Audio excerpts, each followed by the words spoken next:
don't see too many like me.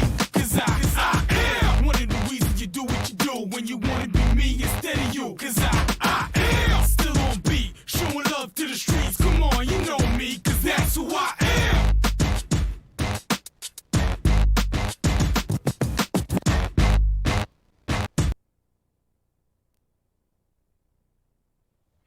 And we are live with some more Shock Jocks for you, all you fans. How are you guys doing today? Hope everyone is doing well, practicing social distancing a little bit more. Looks like we're going to be without sports for a little while longer, but that just means you guys can tune into us and listen to all of the wacky, wonky sports takes that we can have. I hope everybody, again, is having a great day. I know it is a beautiful day in North Carolina. It's been a beautiful past few days. It's almost like we've completely skipped spring, though, and went right to summer because it's been in the mid to low 80s for about 3 to 4 days. Hunter Yancey here along with Kevin Hastings. Still a slow time in sports, but that's not going to stop us today. That's not going to stop us on Wednesdays. This will also be a special reminder for you as well, as now that we've got you here early in the show.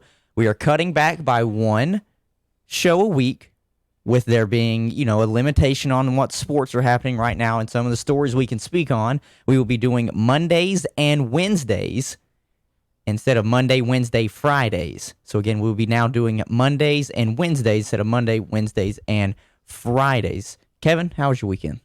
Good weekend. Last night we finished up with a ring ceremony. Oh, a ring ceremony. A ring ceremony. How about I'm going to show the folks at home the rings that we were looking at last night. How about that, Hunter?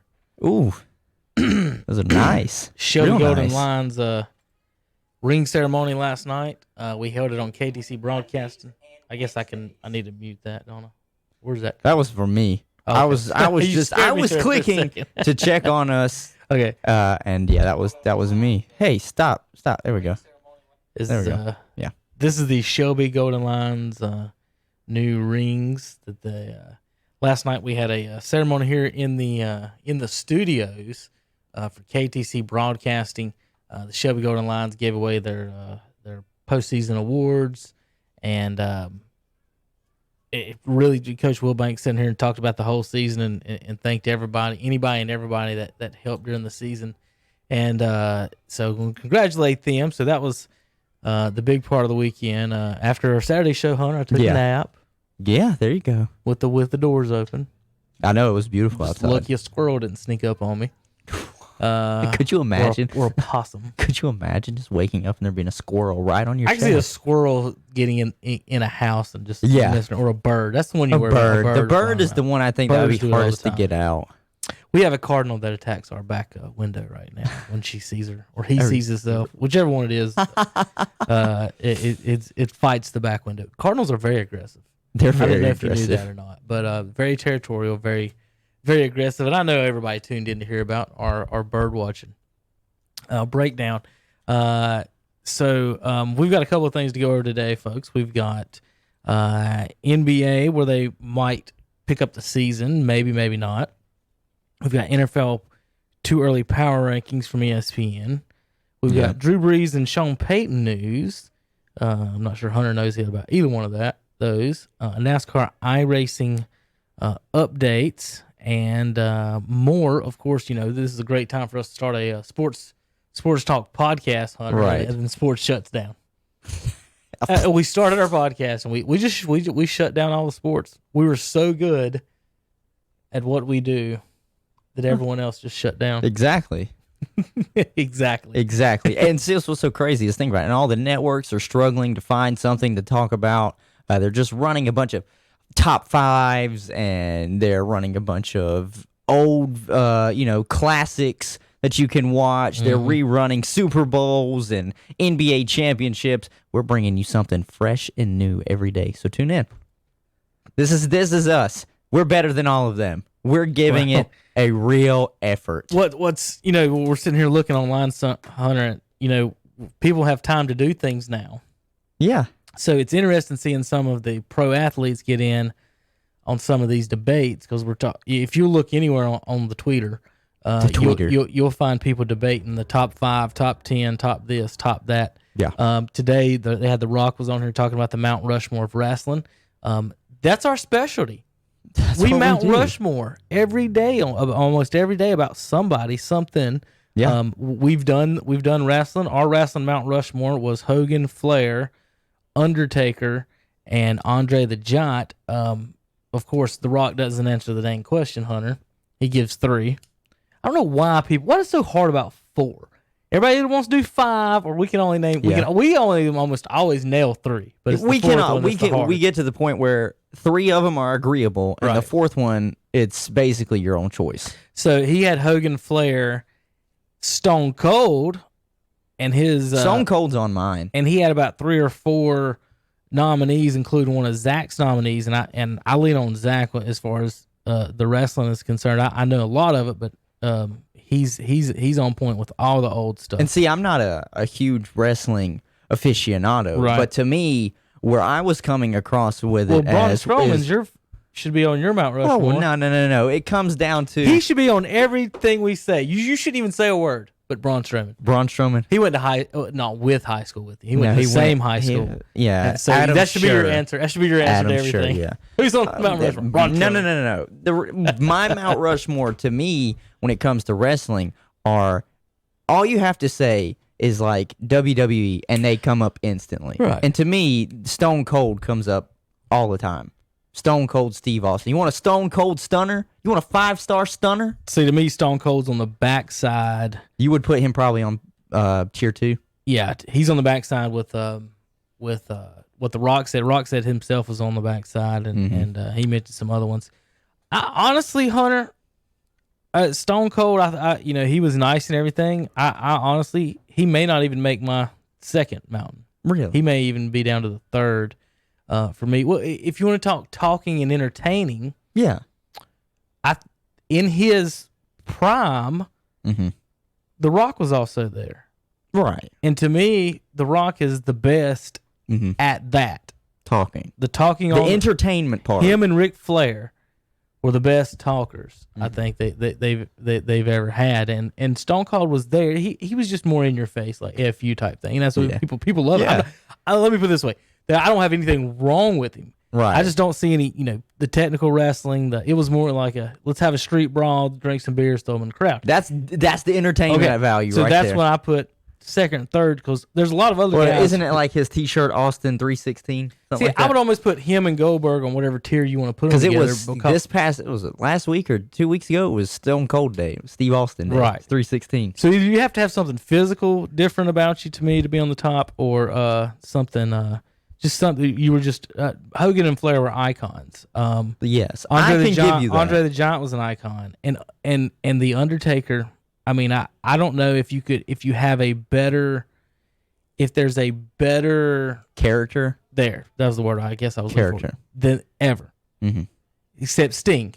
Maybe Sting, Undertaker and Sting. Undertaker got way more bigger matches because he was in WWE. Sting never at WrestleMania till Triple H or whatever. I was going to say Triple H. But on the second level, I would have to have Sting. And if Zach's going to say Dusty Rhodes, I'd have to put him on the second level. Then you're starting to get into The Rock on the second level. So then you've only got one more person to me, and is it Stone Cold? Is it Macho Man? See, but before the 90s kicked in, Macho was the second most popular to Flair and Hogan. So see, to me, that stuff's like interesting. Wrestling, the Rock talking the big names for WWE and wrestling, to me, if it's not Ric Flair, if it's not Hulk Hogan, it's anybody in the Attitude Era. Anybody in the Attitude Era, whether it was Triple H, Undertaker, talking Stone Cold, any of those guys. The Rock, when he was just coming out. You just brought up someone. You brought up Triple H. I thought he was always hot garbage. You thought Triple H was hot garbage? And then he marries the owner's daughter, and now all of a sudden people talk about him like, oh yeah, like everybody thought Shawn Michaels was going to be one of the greatest ever. Right. It wasn't Triple H when they were together. Triple H was not the better one of those two. Right. It was Shawn Michaels. So for to make the transition to what they're saying now is just weird to me. And knowing the fact, it's not real. So It's- the fact of all of a sudden now Triple H is the greatest because we're putting him in all these matches because he's married the owner's daughter. So come on. So that yeah. All right, we didn't really mean to get into the wrestling today, but I'm sure some of y'all might have enjoyed a little bit of that. But it was just The Rock. It was entertaining. The Rock was on there giving his, and that's kind of what we specialize in doing. I was trying to kind of put one together for today, Hunter. Anyway, we'll be thinking about during the show. We might finish up with it. I might have one. I think that would be something then. fun. So what I'm so Saturday we talked with Tom and Terry, and they always totally ruin whatever I'm trying to do. Yeah. With just some hot garbage from left field sometimes. But if Tom listens to it, he'll get mad and he'll Kevin talks about us on the podcast. Yeah, but Tom, we love you. What did they ruin this weekend? Which one was it? The wide receivers or the because they both said Largent. I don't know if you can say they ruined that because I think they were in agreement to the other three. Right. To Owens. And then the college. Moss. What about the college football quarterbacks? Now see that one. Tom hated mine. I thought that was out of left field. Tom was elitist. He was elitist. He was elitist with the. Well, he's just mad because Armani's better than every single Ohio State quarterback in the history of the school. And then he'll say, "Well, you can't compare well, it's not comparable. Troy Smith, whatever." But then what about Tony Romo and Jimmy Garoppolo and Steve McNair? Yeah. And let's see, where Big Ben? Wasn't he Miami of Ohio? Yeah. He wasn't. He wasn't a Miami action guy. He wasn't a Miami Hurricane. He was a action guy. He was a Miami of Ohio.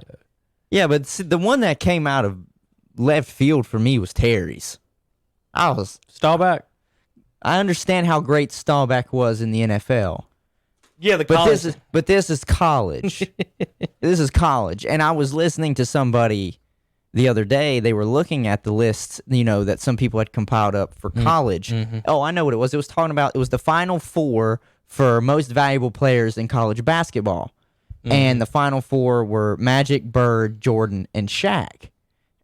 And it was Shannon Sharp. Why would Jordan or Shaq be on that That's what list? he said. Shaq, that's what he said. He said, I understand Magic and I understand Bird because that's still the most viewed basketball game ever was that matchup between those two. Bird carried Indiana State 33-0.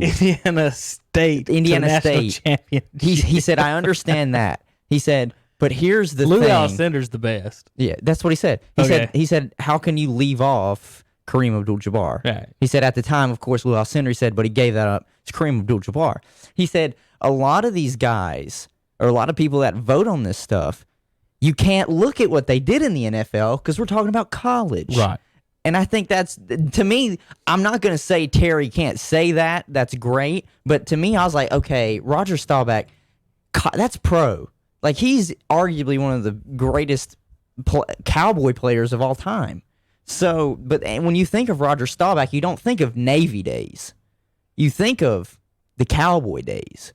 When you think of Tim Tebow, you think of the Florida days. You don't think of his pro ball or baseball. You think of, one, either he's the greatest public speaker ever, or two, his college days at Florida. He was picked in the 10th round. Staubach. Terry just named somebody. He might have. I don't know. But all right, here's where I'll give him the one. Here's the one advantage Staubach has. Go ahead. All right. Because technically, part of his college career, he served in Vietnam. Military. Vietnam. So maybe, Hunter, we want to give Captain America. I'll give credit where credit is due. Anybody that was able to go and serve and then come back and play, you are a hero. You're a hero. That's what you are. You were able to go and serve and still be able to come back and play. That's fantastic. I love every minute of it. But when I think about top 4 or top 5 college quarterbacks all time, I'm not going to lie, and this might just be my age, I think of Johnny Manziel before I think of Roger Staubach. You want Terry to just chuck you out. I know. I want say him. that Saturday. No. I respect Terry too much to say that. But in all seriousness, Johnny Manziel is arguably one of the most electric and fun to watch college. I said college. I didn't say pro. College That's why players you put to ever Tebow watch. on the list. Exactly. It's about college. Tebow, Vince Young, arguably should be on everybody's list. They didn't have great pro careers. That's just how it plays out sometimes. Matt Leinart, to some people, could go on that list. I know Reggie Bush is on everybody's arguable one of the best college running backs ever, but even Matt Leinart on those great You ready USC for this? teams. Go ahead. Staubach won the Heisman. I know he won the Heisman. I know that. So, like, he's the only midshipman. not midshipman, but military Military player person to win the Heisman. Look, that's great. But I think everybody we list, though, has at least won the Heisman. so you got I think that's a staple. so he won the Heisman. He fought in Vietnam. Now, as far as football goes, Hunter, this is what I'll say. Statistic-wise, He threw more interceptions than touchdowns at Navy. well, Only 18 touchdowns and 19 picks at Navy. And he got his number retired. How did he win the Heisman? He won the Heisman with a 3-6-1 record and more interceptions than touchdowns. that's just the voting at that time. Well, Hunter, again, he was in the Vietnam. Yeah, that's fine. I don't know how. I will I don't know give him that. what order all that went into. But That's great. 100%. That's great. I'm just saying. Yeah, I don't know what Terry's can't. talking I about. can't with Roger Staubach. I will say he's one of the greatest quarterbacks of all time professionally. But college, there have been too many great players that come through Now, the college I- at the quarterback position. I might would make Terry and Tom lose their minds with this one. Didn't Armani have a better college career than Staubach? Well, technically, yes. Staubach Technically, didn't beat Michigan. technically, Carson Wentz has 5 in his tenure at North Dakota State. They won 5 FCS national championships. I don't think you're right on that one. I think I looked up. I looked it up. What? I looked it up. Yeah, when we were talking about it Saturday, I brought it up. In his tenure, they won 5 FCS How is national that championships. possible? He might have been a 5th-year redshirt. Okay. Division. What is it? It's 1AA? FCS. Yeah, whatever that is. Why did they change the name? It was so easier to say 1AA. Because they don't want that was an elitist thing. They're like, you're not bowl eligible. You're not FBS. You're FCS. It's that. Jesus. Wow, North Dakota State. Dude, I'm telling you, they were dominant. They've won 4, 5, 6, 7, 8 of the last 9 years. That's what I'm saying. And he's What the he's hell? only been on like what, his 3rd, 4th year now in the NFL. 8 of the 9 years, North Dakota State has won the national It's championship. dominance. That's just straight dominance. I still don't see any of them teams beating the team that beat Joe Flacco. You don't see any of those North Dakota State teams beating an Appalachian State team? No. I don't know what they had. And it ain't even about, remember, it ain't even about Armani as much as it is, besides the fact he was pretty much unguardable, the defense was nasty. I mean, nasty. I mean, we're talking about 7, 8-time champions right now. That's cool. That's neat. I was just saying. I'm talking about the 2-time player of the year. 2-time. Was Carson Wentz ever that? I don't know. I'll have to look him up. I mean, think about it. He had to be pretty damn good to be picked number 2 overall out of FCS school. Is he the highest? You think he's probably the highest draft pick ever out of not FBS? Because, I mean, 2nd overall is pretty damn high. And there was arguments that the Rams should have taken him at 1. I mean, possibly, because I'm just trying to sit here and think about it, and I don't know. I think he might be the highest taken FCS player. Might be. I don't know. Let's just put it this way: non-Division 1 player. Well, no, because even FCS is still considered Division 1. See, that's so confusing how they do that. FBS, FCS. I can agree with you. I think they should have did it That's Division 1 AA. Right. Listen, even if it was like the LXD, Yeah. it would be different than FBS, FCS. Because then the question always is, was that the big one or the little one? Yeah, that is true. Is that the big one or the During little his time at North Dakota State, the team won 5 NCAA FCS national championships.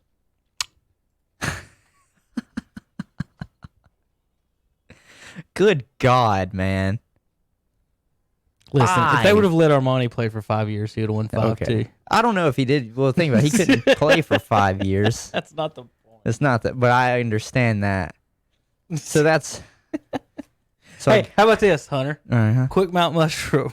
Mount Mushroom is Mount that what you about said? Oh, the Mount greatest- Mushroom. The greatest FCS quarterbacks. You're of all gonna time. put Armani and Joe on there, Not aren't you? necessarily. Joe is. He won the damn Super Bowl. Romo, I'm not talking about while in college. Talking about Or you're just talking about in professionals? total in general. So Steve McNair, Professionals, everybody. right? Like, and you're just talking quarterbacks. Right. I don't have to bring up Jerry Rice. No Rice, no To, none of those. Just quarterbacks. Okay. Just quarterbacks. Garoppolo and Romo went to Eastern Illinois. And Steve Garoppolo made a Super McNair Bowl. Won He just didn't win MVP and made a Super Bowl. Mm-hmm. Carson Wentz and his 5 FCS Super Bowls, whatever you want to call them. He is a Super Bowl champion, though. He just didn't start. I mean, he still got a ring. Yeah. So, I mean, the Super Bowl champion, Right. Carson Wentz. Well, I mean, he did, so did the punter. Yeah. So? Robert Ory has 7. I mean, we're just going to start nitpicking here. All right, here you go. All right. This is from January 21st, 2020, Hunter. So this will give you a So this is recent. kind of up to date. Yes. Best NFL quarterbacks that played FCS level college football. Is that what you just want? There's Steve McNair right there. The Air McNair is right there. Can I get my X on over here on this ad? I guess not. Can't. So we'll watch that for a second. Then Nope. I'll exit. Whatever. It's just Tyson Fury. All right. So Steve McNair. He's definitely on it. Jimmy Garoppolo. There's Jimmy G, Eastern Illinois Panthers. Doesn't it? See, now Hunter, Uh-huh. and I'm not trying to talk about Chaz, but this is my point on a lot of this stuff. Is when I say he's not quarterbacking at North Carolina, somebody like Terry will say, well, he's not good enough to quarterback at North Carolina. And then I can go through this list right here Oh, yeah. and You can find do all this. these people. The that guy that's coming up like, how second do has these had a ga- decent career. How did these guys not get recruited by North Carolina I don't know. or NC State, the prestigious NC State Wolfpack? Right. Like if they're so good, that's what drives me crazy about that stuff. Saying, well, you didn't get recruited by that. We don't. Well, how many kids in America think they're going to go ahead and play Division I football? So There's- what? Everybody. There's 300 quarterbacks. What in college football that's starting, counting every level. Yeah, there was 308 Division I schools. and we'll draft what 10, Yeah, that's it. and then people like Garoppolo and Romo and Steve McNair don't even make it to that level, and then They still get drafted And they- ahead of them. it's just, so this whole notion of where you go doesn't really matter, but it also makes you wonder how people like Jimmy G didn't get somewhere else. All right, Ryan Fitzpatrick at Harvard, Mm-hmm. the Fitz Magic. He's got more rushing touchdowns in his career than Bo Jackson. Look, you see Fitz magic every now and then all of a sudden he does something straight dumb. Oh, Ken O'Brien, I remember him. Scroll down through. There he is. Smooth Joe. I just made up that nickname. I don't know what they called him. Smooth Joe. But Joe Flacco, those Michigan Notre Dame, Michigan Wolverine knockoff helmets. I know that's exactly what I thought of when I saw that. You know what their nickname is? The Blue Hens? The Blue Hens. Yeah. Yeah. So the Wolverine and a Blue Hen has the same helmet. One of the two has some explaining Yeah, somebody to do exactly. Somebody Because they shouldn't be the same thing. No. Delaware and Michigan, Blue Hen and a Wolverine. I think Michigan should flip-flop theirs. Make it blue stripes and flames and then have like the yellow base for the helmet. That'd be nice. And there's the GOAT, Tony Romo. The coat, Tony Romo. You know, Hunter, he was more highly recruited to play basketball. Yeah, there's always been Caron Butler's. Caron Butler said he was the best player in the state. Mm-hmm. Tony Romo at basketball. As Caron Butler, former NBA basketball player, said Romo was better than him and everyone else in the state. What I think maybe happened with Romo, and you see these two sports stars, Hunter. Mm-hmm. So you're getting recruited by different coaches at different sports, right. and so maybe you're sitting there thinking, what about Pryor? Up here at Burns, he's going to play two sports maybe over here at Catawba College, and Yeah. if it was just football or just a football coach would have seen maybe maybe you do go, if that was his only sport, maybe he does go to somewhere bigger. I don't know. The way the worst part about it is that the scouts, that's the thing. The scout comes in, Hunter, you're the coach, and I say, hey, I got a 5'8", 150-pound running back, or do you want the 6'2", 200-pounder? Right. The head coach is going to get, I want the 6'2", 200-pound bruiser. Right. Instead of the guy who you can't touch. Like, you just can't get a hand on. Let's see. Romo, let's see what they say about him. That'd be fun to read. What about that? He was a star athlete and a host of sports. However, losing a high school football team in Wisconsin didn't lead to a lot of attention, Hunter. He quickly became one of the best quarterbacks at the FCS level. Things took off his senior season when he threw 34 touchdown passes on one player of the year, and, of course, he didn't get drafted. Carson Wentz. He was a late bloomer who grew up in North Dakota. In fact, he redshirted as a freshman and watched on the sidelines as the Bison captured first of many national championships. He was the backup for 2 more titles before taking over and the starter in 2014. So he won 1 or 2. Said he won 2 national championships. All right, so he won as many. 2-time national champion. That he started. Technically, he is a 5-time national champion. Right. He did not win National Player of the Year. So Armani is more decorated in college. Okay. He is. Armani's more decorated in college. Sorry. Okay. He won National Player of the Year twice and beat Michigan. Carson Wentz didn't do none of that. Alcorn State, he's probably the best one, though. Steve McNair, Hunter. Sad that he died. This dude could sling the ball, and I mean sling it. He did good enough to where the people had to split vote MVP with him and Peyton Manning, because the writers weren't going to not vote for Peyton Manning. Right. But Steve McNair from Alcorn State, Air McNair. I put the Titans were my AFC team back when they came in the league. They moved up there, and I pulled for them a little bit. I liked him, liked Eddie George, and those guys were really good. I'd like to see Steve McNair play in a spread offense like we have today. I mean, you got to remember they were just pounding the ball with Eddie most of the time. Doug Williams, his best wide receiver for years was just a tight end. Derek Mason was there for a while. Doug Williams from Grambling, of course, Super Bowl winner. Kurt Warner from Northern Iowa. Phil Simms, Morehead State. Looks like he just came out of the girls' dormitory room at Morehead. Oh, yeah. All right, Hunter. Looks like that's it. We got 4. We got to pick 4 out of these. Right. I'm going to say... So, Mount Rushmore of FCS quarterbacks. Right, so I'm going to pick up this... Crap. Well, you know who's going to be on mine. You almost have to say it's all the 4 people made the Super Bowl. Yeah. Don't you? Well, technically, Kurt Warner, Steve McNair, Doug Williams, Joe Flacco. See, that's what's tough, though, is because Phil Simms won. Multiple of them made the Super Bowl. McNair didn't win. But McNair didn't win. Doug Williams did win. He was the first African-American to win. You got Doug Williams then. We'll put the winners. Just put the winners. Joe Flacco, Doug Williams. Simms. Phil Simms. And the other one that won was Kurt Warner. Kurt Warner. With the greatest show on turf. So, ladies and gentlemen, I know that's what you tuned in for today, was to find out who the greatest Division I AA FCS quarterback was of all time. Hey, that's what separates us from all these other major networks, okay? We remember the little guys. They won't do this on ESPN, will they? No, I promise you they won't. They won't do that on ESPN. They won't do it on FSN1. No, they won't do none of this. So, your Mount Rushmore of FCS quarterbacks.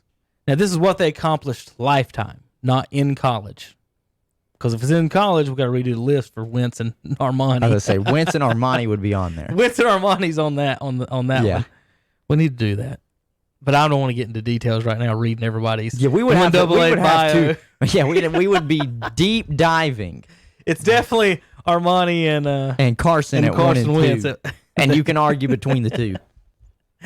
Then we go. All right, so once again it's Joe Flacco, who has the 10th most postseason wins in NFL history and a Super Bowl. Kurt Warner, 1 and 2 in Super Bowls. Mm-hmm. Made 3 Super Bowls, 2 MVPs. Doug Williams, Super Bowl winner. Yep. From Grambling State. And Phil Simms,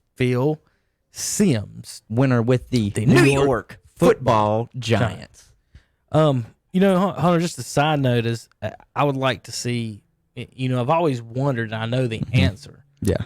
To why haven't, with the way things are, why haven't the HBCU, I can't never say HBCU schools, yeah, have not at some point vaulted into the national championship conversation and start getting some of these higher, better recruits. Right. So, for example, what I was thinking about was that the XFL, with what they're doing, may allow for that to happen at some point. If you do the XFL, you got players doing this, and then you got, Hunter, you've got this name, image, likeness that we're working on, trying to find. And everybody thinks, I'll give you quick economics lessons, folks. Everyone thinks that if you're going to pay the players, only the big time teams will get the good players.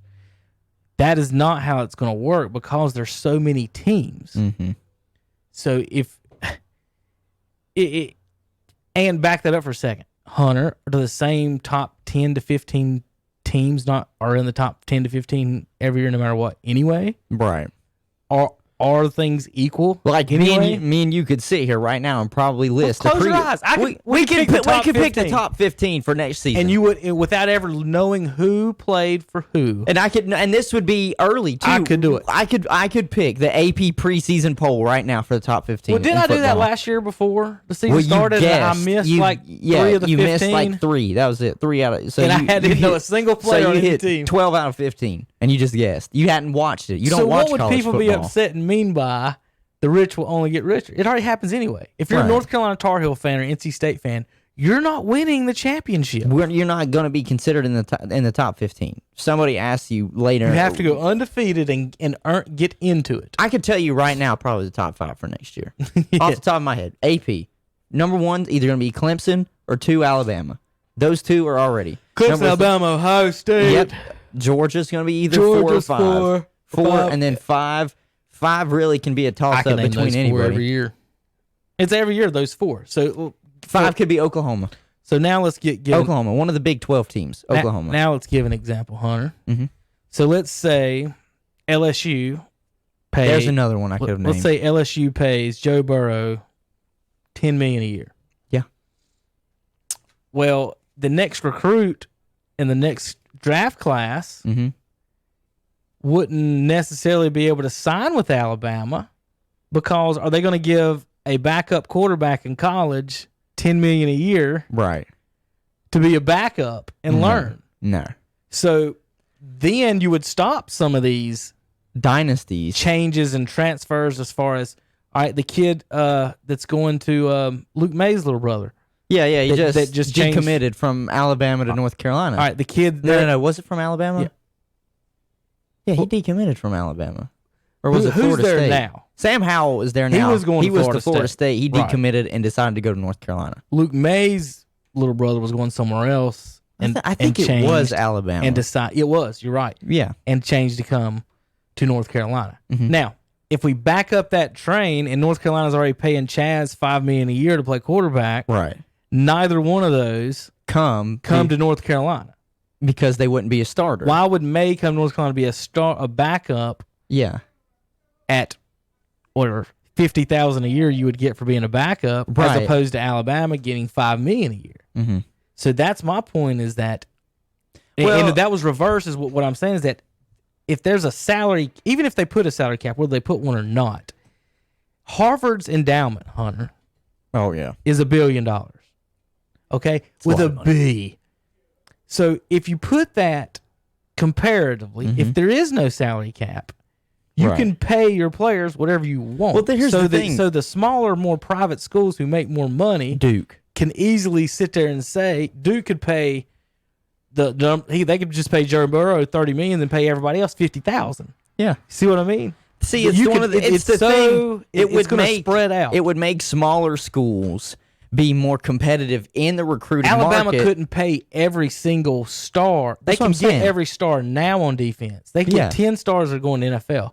But if they were having to pay them, they it'd only be couldn't. 5. It would be the same thing as the NFL wise. You have to Right. spread it out and put the money in smart spots. It would essentially it would be like this. I'm just going to bring up a very small school. Let's just say College of Charleston is looking at the number 1 quarterback recruit out of South Carolina, and so is Clemson. Mm-hmm. But Clemson's already landed last year's number 1 quarterback in the nation. Right. And they're paying him, we'll go ahead and continue, let's just say $10 Say million. 5. Just- Say, well, yeah, it doesn't have to be crazy. That's And better say, than nothing. Say they're paying him $10 million. Well, College of Charleston wants this number 1 quarterback in South Carolina, and so does Clemson. But it's going to be the same thing that a lot of guys look at as, well, I'm not going to be able to start for a year or two anyways. Mm-hmm. Well, if you go to Clemson and they say, well, where we're at right now with our salary, we're only going to be able to give you about $50,000 to $75,000 in this first season, and you're still going to be a backup. Whereas at College of Charleston, they can say, look, we've got $5 million open right now, and we need a starting caliber quarterback. Right. And you can come in and start right now. So Or teams maybe like Clemson will have to choose, do they want to pay 5-star defenders? and maybe let's not go as small as College of Charleston, but even a Wake Forest where they're not even the premier team in the ACC, Real but quick. they can still play for a national Real championship. quick on Clemson, for example, they would have to choose, Hunter, to pay 4 or 5 World-class 4 or 5-star defenders. defenders or Trevor Lawrence. Yeah. Because, and which one would you rather have, though, for Clemson? You'd rather have the defense because you can bring in one of these other quarterbacks. So, to me, that I really think at some point by paying the players that if you open it up, I would almost not like to see a salary cap, but I know they will because that actually makes it for the big boys to be able to kind of play around with it. But Right. that was my point, is that College of Charleston ain't getting the best defenders, the best, but they can pool all their money and pay for the best quarterback or the best wide receiver or best one player at a position. And that's what I mean by these stars will be going here, here, and wherever else. And I'd like to see it. I don't think it hurts. I don't know if I would be in the millions mark, but even a couple $100,000 wouldn't be bad. I think they will. They would. Be in the millions? I think they would. You think it would just become a bidding war and it would get to the millions? What the Big Ten this year? I think for bowls, every school got $40 million on the TV. Jesus on the Christ. TV deal. Yeah, but see, If you have, I did the. I think Alabama has 600 athletes. If you do 40 million divided by 600, you can easily figure out how much each one's worth just on the TV money. That's before you sell a single ticket, a single hot dog, a single shirt, a single anything from the bookstore. So you probably could get into the couple millions for your elite athletes. But what I was going to That's my point, is that Harvard could just go, we're going to pay 21 people the minimum, but that quarterback we're paying Trevor Lawrence $25 million this year. They could. That's why I keep saying about Vince Young, and that's what he should do with these guys. Is throw it out. And Vince they've McMahon. mentioned Vince McMahon. They've mentioned it in the past. That might be the strategy in 2 or 3 years once they've got established, is that throw money at some older quarterbacks. That's what Oliver Luck came out and said, the commissioner of the XFL. He said, look, we are not even there's nothing in place saying we can't just take you out of high school. Yeah. There's nothing in place saying we can't take you out of high school. So that wouldn't surprise me. Just when it comes down to the money aspect of it, depending on how much money they allocate to each school, if it is a salary cap thing, because you can't just pay the big sports then. You have to pay all athletes. So if they do salary cap by school and not just by program at the school, then I would think, okay, maybe they can't afford to be paying the 15 to 20 million per player, but they could still afford to be able to give the top tier players at least close to a 2 or 3 million. Yeah, I mean, I just don't think it would be double digit millions, because when you get into that's what you would have to do is, are you going to salary cap the school, or are you going to salary cap what the program makes? Because if that's the case, then it would be more for the larger or the larger schools. That would heavily favor that if it's by program, because Alabama's football program is going to bring in a whole lot more money than College of Charleston's program, or not even just College of Charleston, Wake Forest's football program. You know what I'm saying? So you would have to almost just do it based off of what the whole athletic department in general from the school. You couldn't just do it by football, basketball. You have a salary cap you have a salary cap, you have a salary cap. It would have to be the school overall, because that's where the most money would be able. That's where you could at least say, okay, each Division I or even each Division I and Division II school in America, you're going to have this much money put off to the side, and it is going to be for athletes. Let me tell you how and much. from there, you have to just figure it out and divvy it up. Let me tell you how much money.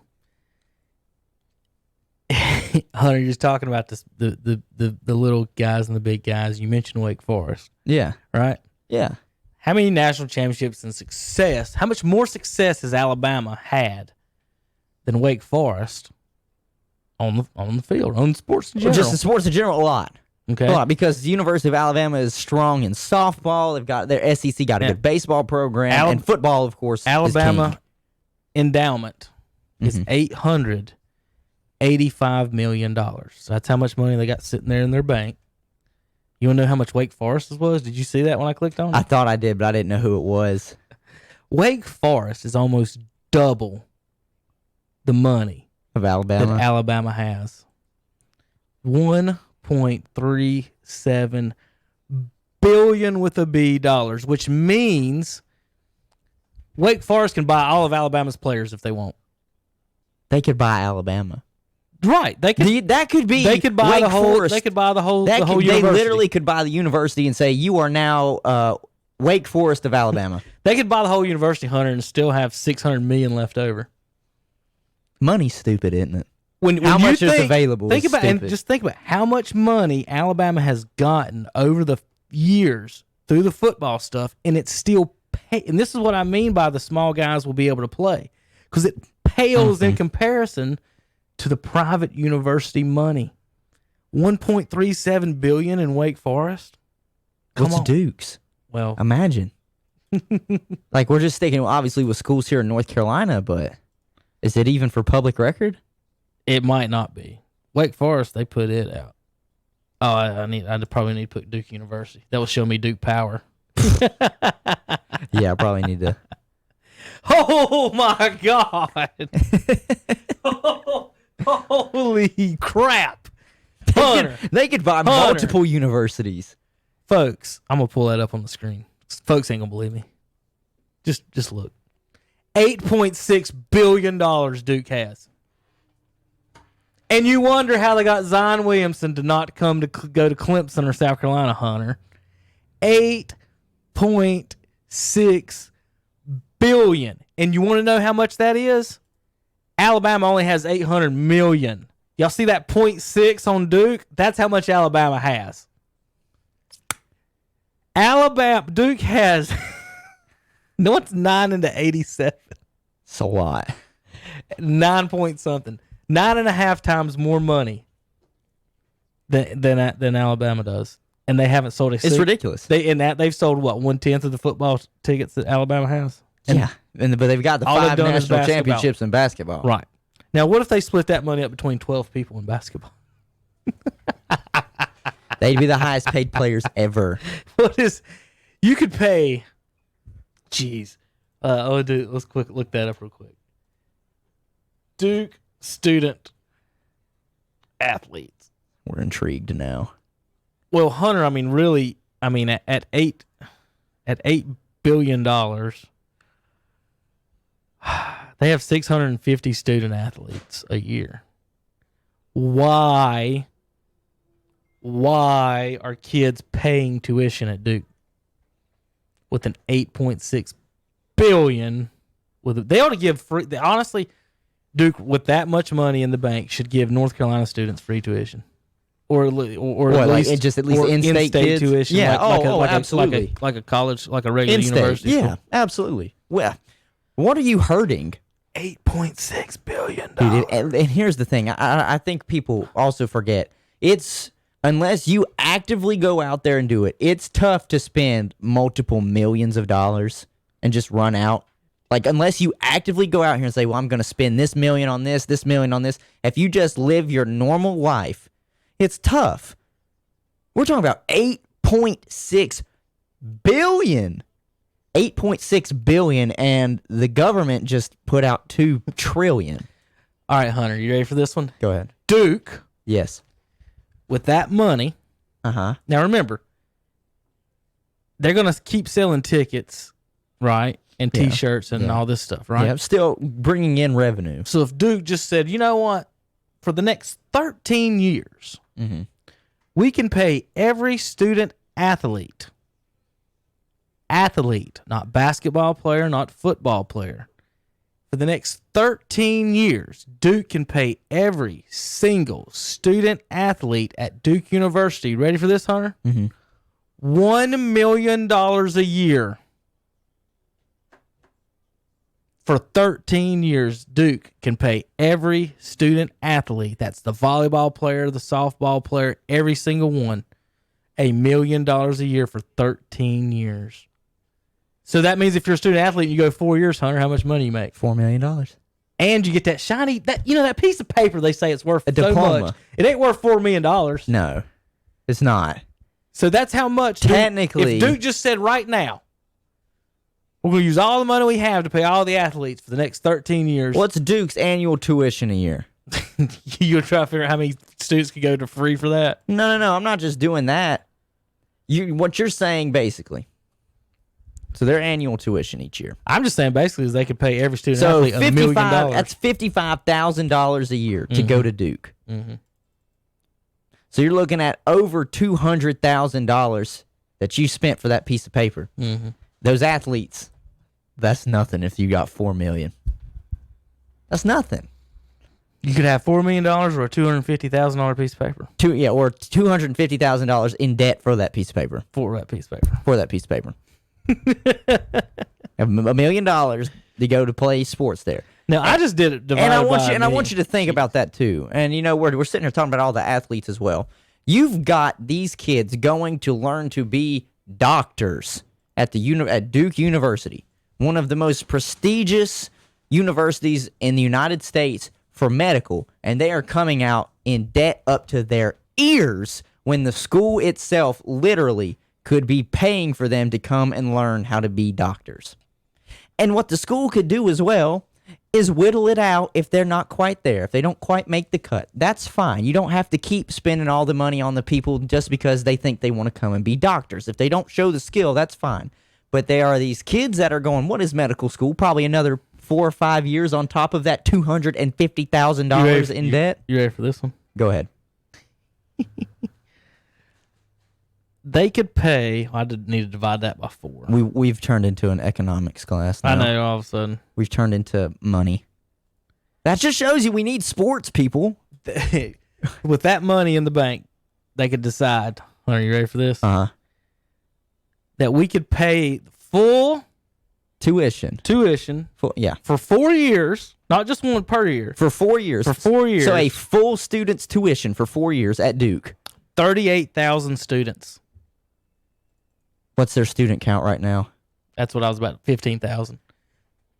2 years of full rides to the university. Not 2 years. That's just That's two student class. That's 8 years. Not counting kids that stay past the 4 years. that's paying for all the doctors for the next 10 years. basically. Essentially. They could. Essentially. And not one of them would have to spend a dime on school. Duke's got too much money. Duke's got too much money. $8.6 billion. Billion. What's Appalachian State's And endowment? we're worried about the big boys, Hunter. Oh yeah, like the Alabamas and the Georgias and the I don't even want to know North Put that, Carolina. what I said. Now see, Duke is a big boy in basketball. That's the blue blood but of if basketball. you start being able to pay them, Hunter, guess what happens? Everybody now all of a else sudden, comes. Now all of a sudden, Duke is a player in football Yes, I agree. because they can pay their players Duke, 9 times more. no. Duke becomes a player in all sports. Right, because they can pay their players way more than Alabama. Arguably, unless there is a Way more. unless there Not is a even school close. with a larger endowment It was of 10 times. 8.6 billion. If there's one larger, then Duke technically should have all the best players in every sport. In every sport. And I'm not a Duke fan, but So basically, what we're saying is that if who's the best player in Alabama? Let's say Derrick Henry went there. Okay, Derrick Henry's offered $1 million from Alabama. Duke could offer him 10. he could offer him 10 million and get more players. Duke can offer him 10. That's how much money is in some of these schools. Especially private schools. Let's not forget, this is a private school. Oh yeah. This is a private school. Wake Forest had a lot of money. Duke has got stupid money. Oh, this is going to be even stupider. You ready? I know what the answer to this one is. Who is this? It's Harvard. I see that number, and I really don't like it. I really don't like it. Harvard, $40 billion. So Duke has 10 times more money than Alabama has. Mm-hmm. Harvard's got 5 times the amount of money that Duke has. Hunter, 40 billion. You tell me where Joe Burrows will be going to college. Harvard. Tell me where He's going to be the smartest damn quarterback ever. Tell me where Zion Williamson would be going to college. Harvard. If we were paying players. Harvard. I'm just trying to tell y'all, folks. You talk. You can't. It ain't the big boys. You think it is. These public universities, schools ain't making. But you nothing. have to do that for that to work. You literally have to go the route that I said you have to go. Though you have to have a salary cap on the school and not based off of what each sports department does, because I say no salary cap, no nothing. Okay, fine, Pay 'em whatever. whatever you Look, want. it doesn't matter, but at the same time, for that to come into play, it would literally have to be because the school as a whole can just pay them whatever. Not it's what the football department brings in, what the basketball department brings in. It would be just from Duke University as a whole. From Harvard University as a whole. I mean, the money we're looking at, ladies and gentlemen, is ridiculous. I'm looking at this right now for Notre Dame. Notre Dame, $11.3 billion endowment. The money that's available out here is ridiculous. And I'm not going to sit here and say that, some of these athletes need to make millions upon millions upon millions while in college. I think we're simply saying that the notion that these athletes cannot get paid because these schools don't have the money is a joke. It's 100% a joke because the money's there. We can see it. Basically because as a student, it's just public records that we're pulling up, but not a lot of people know to go and look there. Endowment money. $40 million for Harvard. So there's a bunch of money out there, man. Sports in general, especially at the college level, I feel for these athletes. I feel like they're really just taken advantage of because a lot of them, in all seriousness, they're there for one reason and one reason only. You might have some of them that are there genuinely. This is their opportunity to get an education and better their life after, their sports are done, when it's all said and done after the 4 years. But a lot of them are there, and especially at the college basketball level, that has the one and done. You can go for 1 year and be done. A lot of them are only there for 6 months. They're taking up a scholarship spot. Okay, they're literally taking another kid's scholarship who would kill to be there for a whole year for 6 months, and then they're going off to the NBA draft. Okay, well, if you just paid these players instead of giving them scholarships, just give them the money, then you could afford to be able to just give your scholarships everywhere else. The point is, essentially, the money's there, and when the NCAA says that they couldn't afford it, that's a joke. Liars. That's a joke.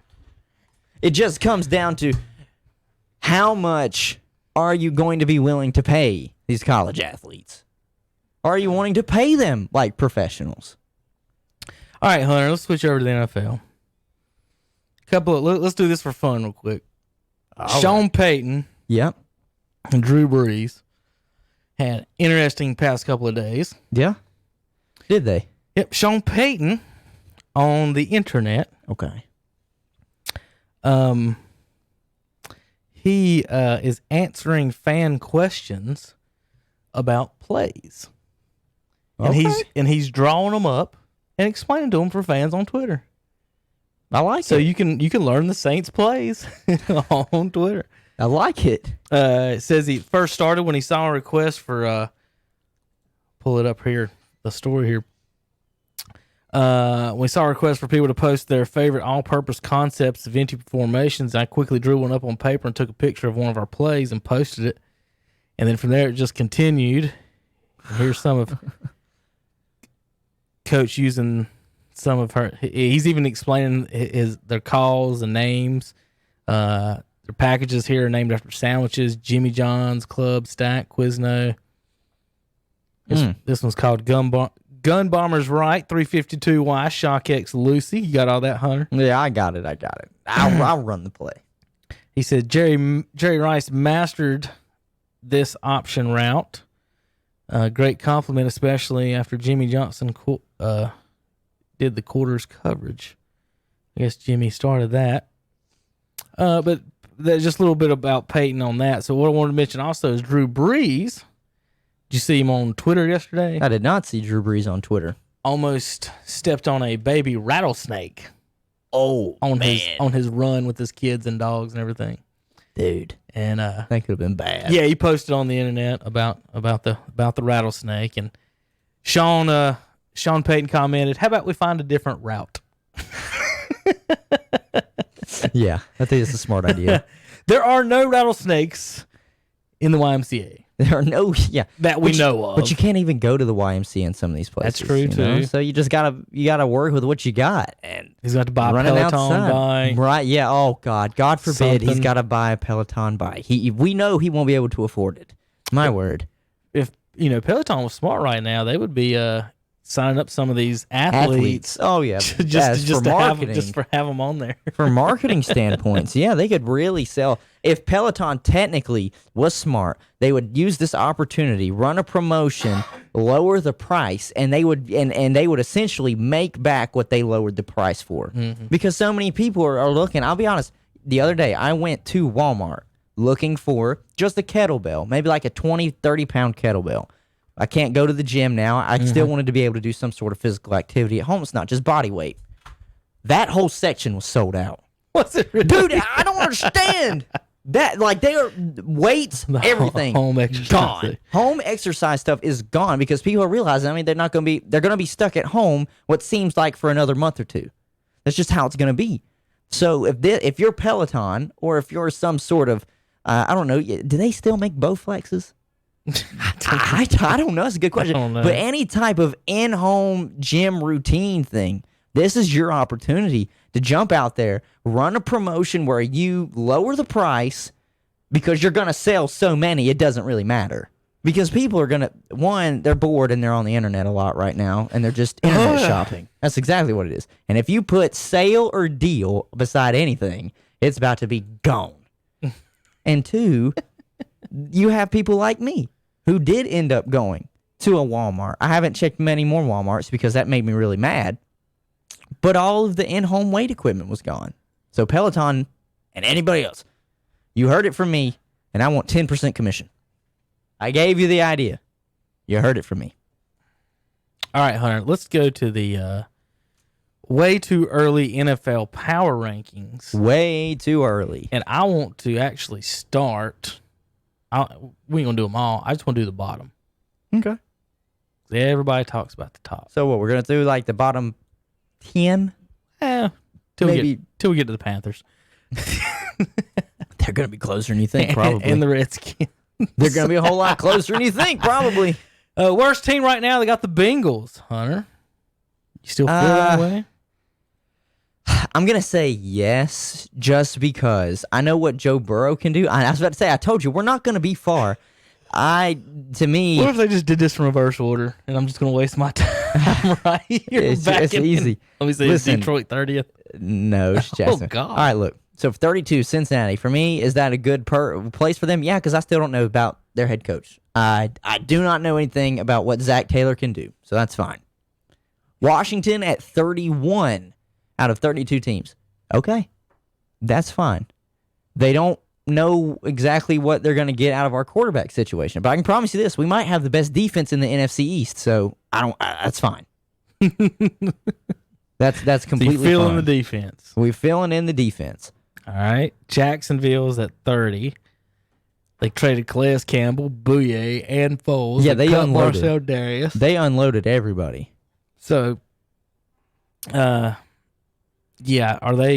is this a Trevor Lawrence tagathon, or are they going to support? Are they going to support Minshew? Well, I'm going to say this as well. I've been saying this for weeks, ladies and gentlemen. Don't think Trevor Lawrence has got this number one pick locked up. As of right now, the number 1 graded quarterback coming out in next year's for the draft is Justin Fields out of Ohio State. Well, don't be stupid, guys. No, Don't think pick an about it. Ohio State Justin quarterback. Fields was originally a Georgia Bulldog, care. so hey, but this is not just Trevor Lawrence's to win. But I'll change my analysis if he does good, and then I'll say, well, he was originally a exactly. Bulldog. But as of right now, is Jacksonville in the running? If they don't get what they think they're going to get out of Minshew this year, yeah, absolutely. where did they draft Minshew? Minshew was like a 6th round pick. Okay. Like he was a late round pick. How unfair is it to Minshew and Kyle Allen? That they're going to get dropped for a high draft pick after a year? Right. Is that we will put years into the first and second round picks, which you should. They're high draft You picks. should support your quarterback. But, like, Blake Bortles had the luck to have a stud defense play for him. Yeah, he did. So Saxonville. So now Minshew is going to Doesn't have have it. nobody out there, and what are they going to say? Well, Minshew can't win. He's not a good quarterback. That's going to be the exact thing. That's that the fall. That's They're going gonna to be use the exact thing. They're going to use Minshew as the fall man. Right. Because he was a late round draft pick, and nobody thought that he was really supposed to come out here and be successful. Instead of supporting that guy for 3 or 4 years, right. they do him for 1 year or 2 and say, hey, well, we never supported him. We need to use that money for other things, and then they'll draft a guy and then support him, and then they'll waste 7, 8, 9 years. Now I will say this. This is hello Buffalo, you Bills, Miami, and Jets fans. You know what I'm talking about here. Y'all done it for 20 years. Yeah, Actually, That's 25 years. Jacksonville though, he's got good wide receivers, and DJ Chark, and I can't even remember the other one. But he's got 2 good wide receivers. The problem is they did essentially just blow up that defense. So what are they going to do now? I have to see in the draft. We'll see. All right, so for 11 years, Hunter, wrote a column here in the What's Up Shopper, NFL Pick'em. And for 11 years, what I do is every week I eliminate a team from Super Bowl contention. You always eliminate Detroit in the first week. I eliminate Detroit before the season even starts. That is my annual tradition. There you go. And then the 1 year, 1 year Stafford made the playoffs, or I think they made it 1 year. Yeah. And messed it up. I had to put a 12A in there. And then, of course, it got blown out in the first round, so it didn't matter. It didn't matter. But yeah, every year I write my article. First team, I'll eliminate a team before the season even starts. And every year, it's the Detroit Lions. And here they are at 29 in this spot. You say, what does it take to get Detroit any good? If they ever get a franchise quarterback, they'll be set. Well, they've had one now 11 years. Matt Stafford is not a bad Does it quarterback. not seem like it does not seem like I would have, if you would have asked me, Hunter, how many years has Stafford been in Detroit? I would have said 5 or 6. No, I agree. It doesn't seem like he's been there for that long. 11. It doesn't seem like he's been there for that long. That's It's been 11 insane. years, and the crazy part is they've had talent around him at some points. Mhm.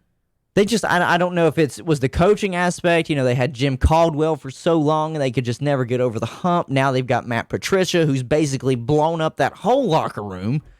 Them moving off Darius Slay and trading him away to the Eagles is screaming to me that they are going to draft Okuda at 3, the cornerback, because they don't have one. But after that, I'm like, does that necessarily make you better? No, I don't understand. Stafford can win you games. He can lose you games too because he's just a gunslinger. But he can win you games. I'm under the impression / if I'm in the top 5, 10, almost 10 really, but top 5 especially in drafting, and I know my team's not good.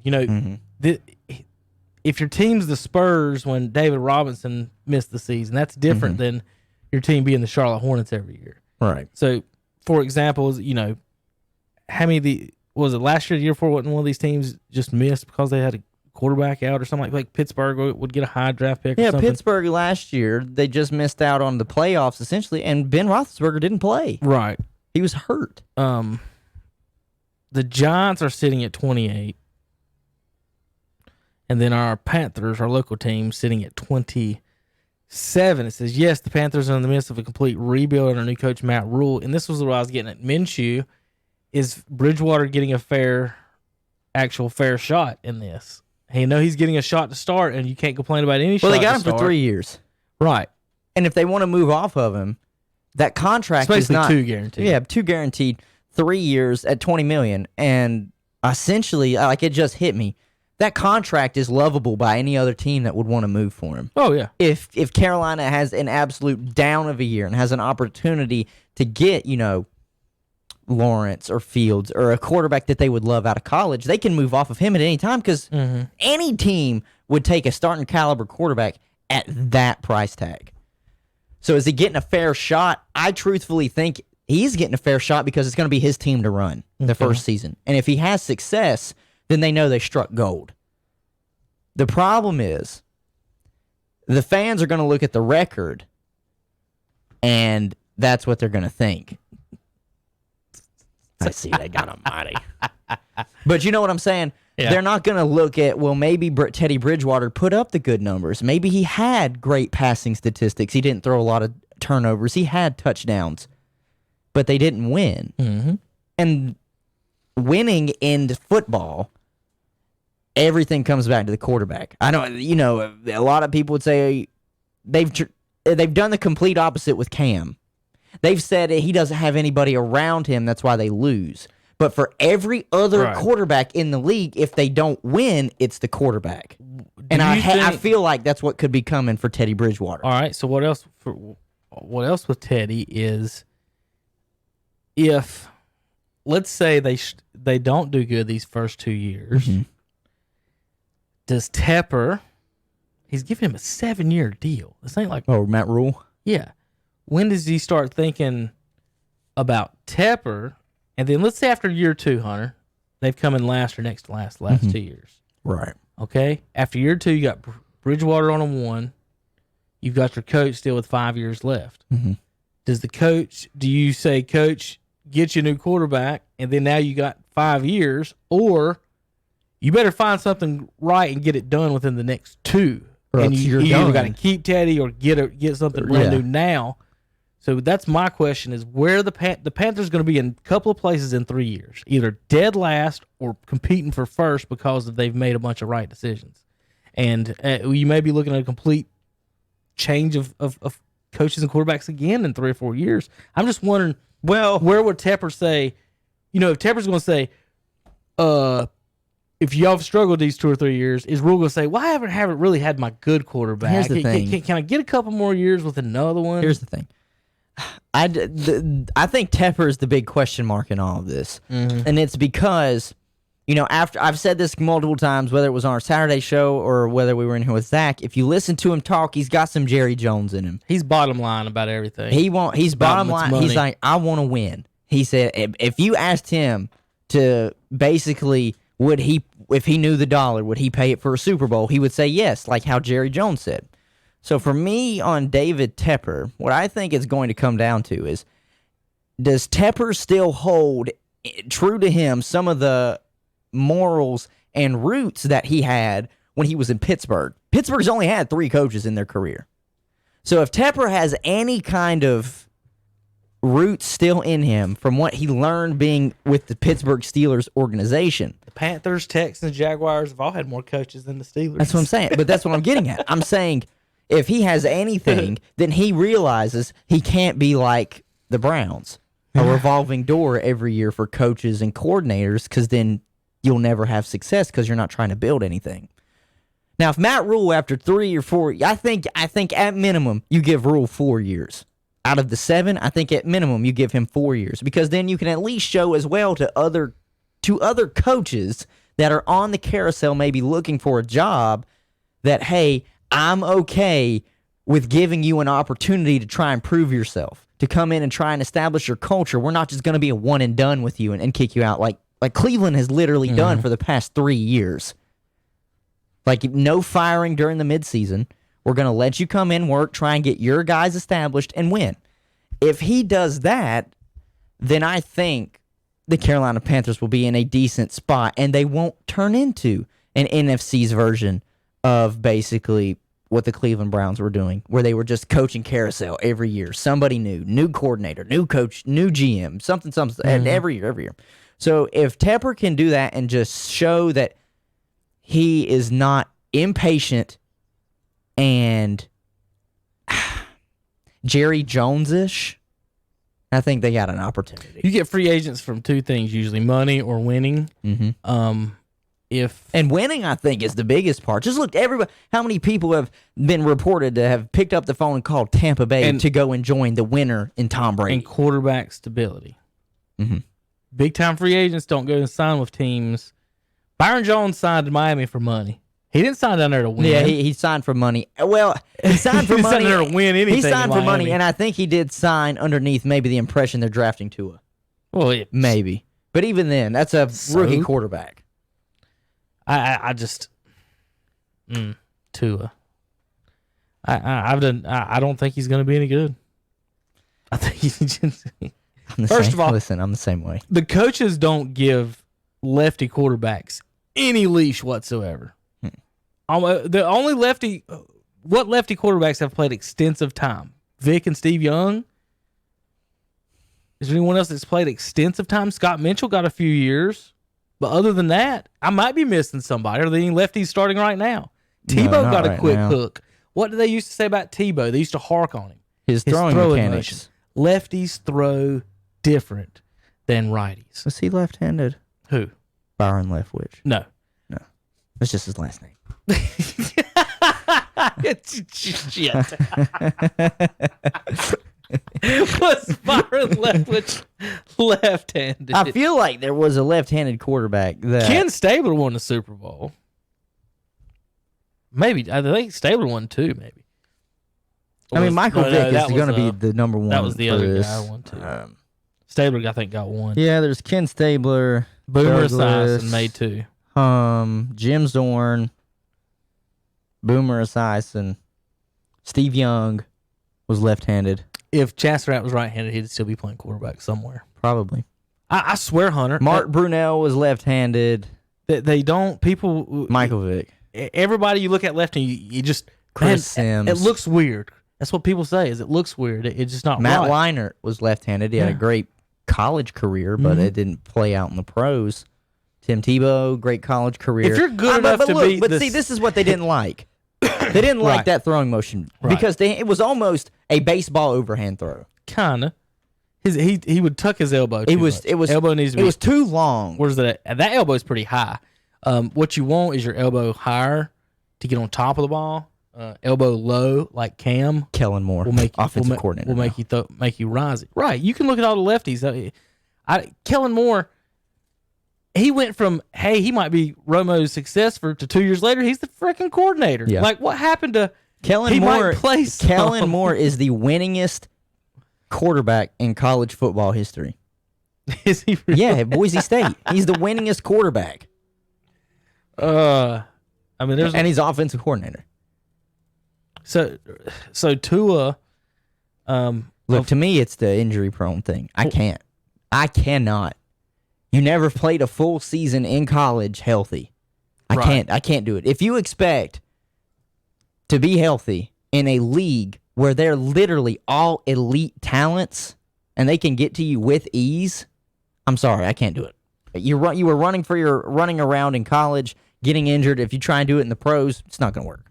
If you're watching online, I know you're just so you're fascinated about this offhand. It's not even.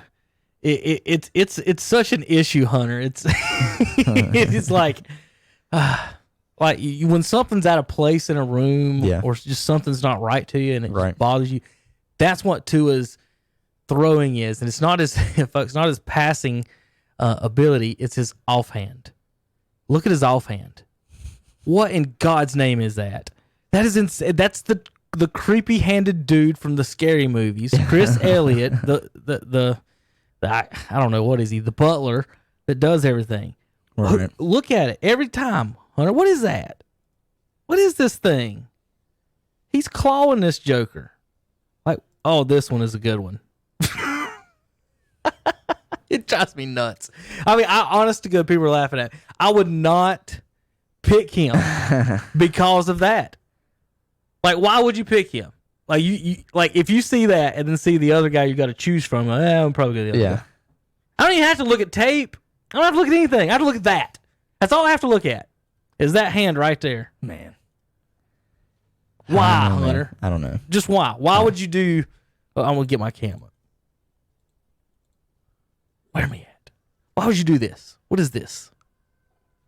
I don't know. I don't know what he's doing with his offhand. Look, to me, that's just it. Oh. That's literally what it is for me and Tua. It's the injuries.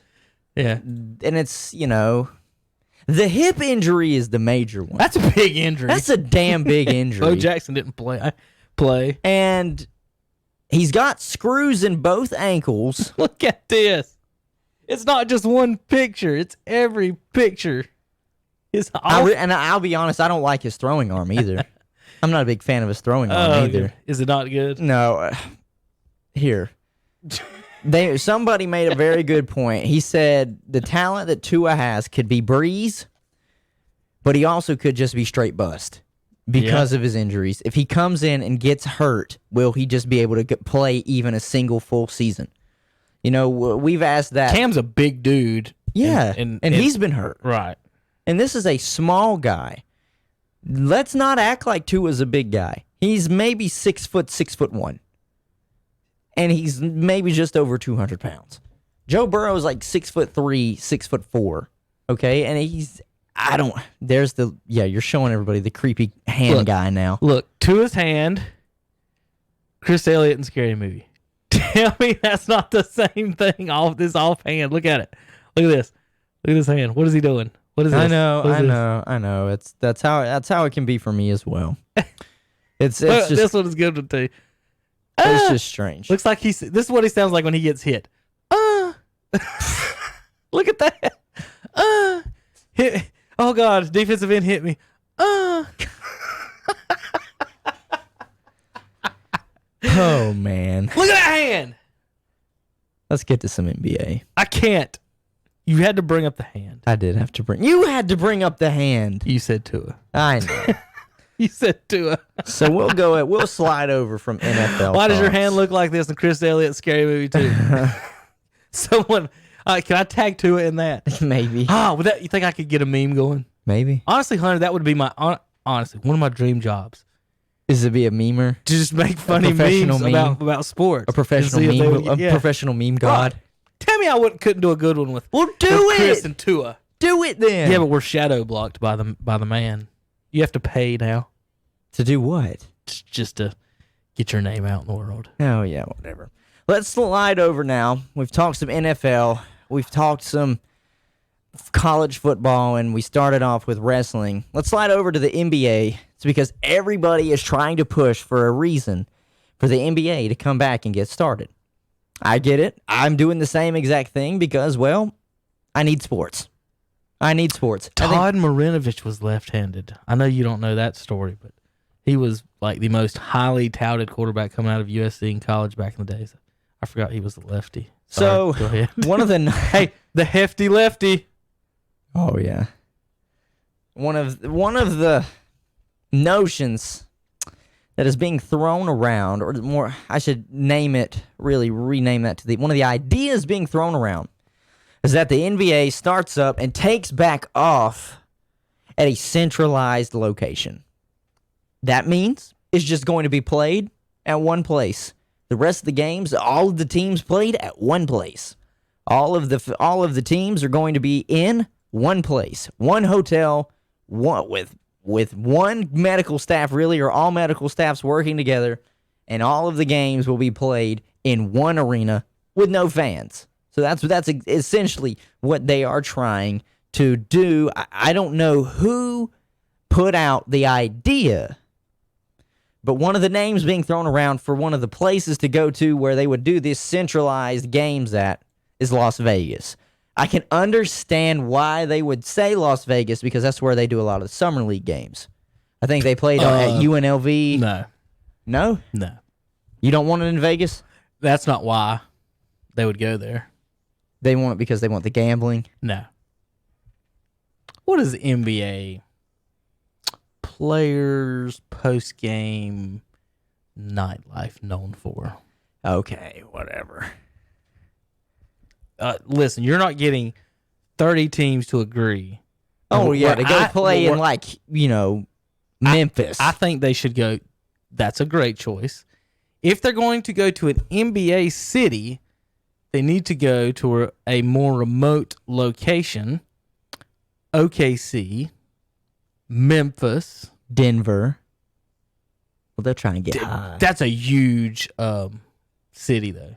Ton of people. That's one of the biggest international airports in America. Well, I would stay away from Denver. What I'm leaning on, Hunter, is what I'm saying is that you need a smaller airport. You don't need big international flights, people coming in and out of the city. If you're looking at an NBA city, I would definitely look OKC, Memphis, maybe Minneapolis, maybe Milwaukee. Utah and Denver, those are just pretty big cities out west. And the rest of them, Portland, maybe. No. They won't go to Portland because all of the West Coast is just riddled with the coronavirus. Right. And that's essentially what they're doing, is just trying to put it in a place where it's not a great much. place to do this. You ready? Go ahead. Because your body fights off infections better in the warm weather. Why don't we just fly everyone to Hawaii? We're watching it on TV anyway. Right. They need some warm weather. The players would like somewhere nice to be. They would rather probably wouldn't want to be set up in Oklahoma City for 2 months. No. So my original suggestion was going to be, why aren't we going to Alaska? We haven't heard anything about anything going on in Alaska, have we? No. Go to Alaska and play the games. But what made me switch to Hawaii was the warm weather factor. Is that it's already warm in Hawaii. It's about to heat up. Go ahead and get on out there and do it that way. That would be my suggestion, would be Hawaii. Well, here's what I would pose the question for. Do you even think it's a good idea that they should do this? You don't think it's a good idea for them to even just try this? Honestly, I tell you what, if they do this, I just want them to get rid of, not for regular season purposes. Just for the playoffs? Just do a tournament. Just do all the playoffs that way if that's what they want to do them. I wouldn't. Why would I want to see Hornets versus Magic in Hawaii, game 65? Right. For the rights to the they could end the regular season now, and just say, sorry guys, this is the playoffs. If you're arguing whether you should be a 9 seed or 8 seed, get the hell out of here. Go on home. You're not winning in your first round. I'm fine with that. So what I would do personally, if I was the king of the NBA, I would say regular season's over. We'll do our lottery, and then the rest of you will play a 16-team tournament. And if you want to do it from one location, I probably wouldn't be too opposed to it. Just logistics here and there. It's not for us to worry about what the players feel or care about, I guess. Yeah. As far as a fan goes, I wouldn't want to watch a no-fan Hornets game. It's close enough to watching a no-fan Hornets game anyway when you go to the game. Yeah. But, do you want to watch a no-fan Hornets game on TV? And that's pretty much all you're going to be able to do. And I don't know how many people would want to. Well, after taking a month or two off, what's now, the point? Somebody made a very good point.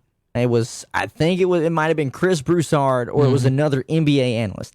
And this is exactly what they said. They said, look, you would almost have to have them play at least a week or two of games just because they have been off for almost 2 months. Right. And for them not to risk injury, just to come back and at least play themselves into shape. Because they can't go to gyms. A lot of places these guys live, they mostly live in highly populated areas. So the bigger cities, they can't just go outside right now. Most places are on lockdown. Right. So you would almost have to say a week at least. We're going to play at least a week of games where you're playing maybe 4 games this week, and we're just going to have to play yourselves into shape. I got the spot, folks.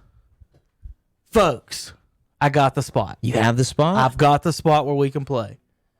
It's isolated. Very, very nice gymnasium. Okay. You could put fans in there if you really wanted to. Got a nice scoreboard. Plenty of room to do broadcast stuff at. It's got gambling. You ready? I'm intrigued. We're going to play the rest of the NBA season, if I was the commissioner, at Cherokee High School in North Carolina. Cherokee High School. I am 100% serious, Hunter. It is in the mountains of North Carolina. Look up corona cases. They're in the mountains of North Carolina. Right. It's in the mountains. It's around nowhere. You could just put all the players in the families in the casino hotel, which is I'm sure has got less people in it right now. Mm-hmm. And Cherokee High School, because we don't need a NBA gym. We just need a basketball court, right? Right. Cherokee High School is one of the nicest high schools I've ever seen in my life. Well, see, that's where I understood them possibly looking at Las Vegas and playing at like UNLV. Right. Why does it have to be an NBA setting? It don't have to be. It could be a college. You're right. You could play. I was picking colleges. this. If I'm picking NBA city, okay. I want to go to OKC or Memphis. Overall, if I'm Hawaii. Right. If I'm going to pick just anything for everybody, it's Hawaii. If I'm picking, let's be isolated in the middle of nowhere with no fans and no one can help, it's Cherokee, North Carolina. Cherokee, North Carolina. Because you got a little stadium, you can get everybody in. In the middle of the woods, you can gamble. I personally don't think this is a bad idea if they're able to pull it off. The problem is, are you going to be able to get the players to sign off? Now, is there a nice high school in Vegas? Now, if there's the nice high school in Vegas, then I guess they'll be out there. Think about it. It might be. It's Las Vegas. Well, the only reason a high school is nice in Cherokee, though, is because it's the same people. Mm-hmm. The same people don't own the high schools as they do the casinos in Vegas. So that would be my concern with that. But I honestly, it's a silly thing to say and answer. But if all you're doing is a TV show with filming and stuff like that, you could turn the lights down in there however you wanted. It's a beautiful gym. I don't know. I think something like that would be a good idea. I am open to the NBA looking for a way to bring the season back. And that's because Mark Cuban put it in a good way. He says sports give people something to root for. And I agree 100%. I'll take it to another extent. Sports is a getaway for some people. If you're tired of looking at the news that keeps telling you we're all going to die and everything's so bad, what do? You usually either go and watch your favorite TV show or you watch sports. So for them to at least be able to bring the NBA back, one, I think would be a good morale booster for all of us. Now, of course, you have to make sure every player that was affected by the virus is 100% clean. That could be the only way this could happen. It would have to be a very sterile environment. But I think it's doable. I 110% think it's doable. But I am like you. I say we just go into tournament. I say we just go into the NBA playoffs and it doesn't even have to be 16 teams. Okay. We could literally cut off the whole first round and just play the second round. Sorry if you worked hard for your 6, 7, and 8 seed. We just don't care. We're rolling into the next round because we just got to get these games in, which is fine. And if you don't want to get it in this month, okay, get it in next month. You're not competing with anything at the time. Baseball is still postponed. iRacing is happening, but that's only on the weekends. The NFL draft is going to happen, but even after that, they're saying this could push back OTAs and training camps. So why not? This is serious. You're not competing with anything television, like ratings-wise. So you're going to get the eyes and ears. I think that would be a perfect time. But I think it would have to be playoffs. I don't need another 7 or 8 games. I think the biggest problem in all this, Hunter, is we don't have any factual know-how information.